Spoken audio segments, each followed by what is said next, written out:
জুলাই আন্দোলনে যে ছাত্ররা ফ্যাসিস্ট হাসিনা পতনের সামনে থেকে ভূমিকা রেখেছিল তারাই গড়ে তোলে জাতীয় নাগরিক পার্টি বা এনসিপি নামের রাজনৈতিক দল। এর আত্মপ্রকাশ ঘটে ২০২৫ সালের ২৮ ফেব্রুয়ারি। কেবলমাত্র ১ মাস পেরিয়েছে নতুন দলটির।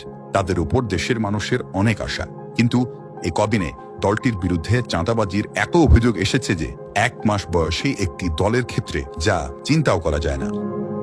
প্রথম আলো লিখেছে, কয়রায় এনসিপির কমিটি নেই, তবু ইফতারের নামে চাঁদাবাজির অভিযোগ। ৪০০ কোটি টাকা কমিশন বাণিজ্যে জড়িত থাকার অভিযোগ নতুন দলের নেতার বিরুদ্ধে।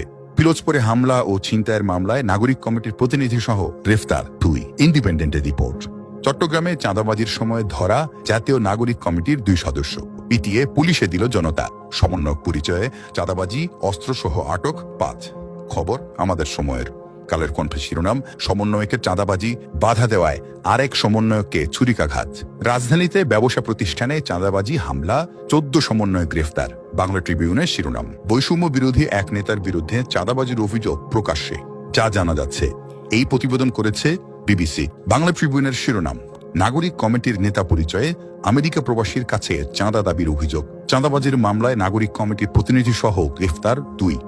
আজকের পত্রিকার রিপোর্ট, চট্টগ্রামে হকারদের কাছ থেকে চাঁদা আদায়, নাগরিক কমিটির ২ নেতা গ্রেফতার।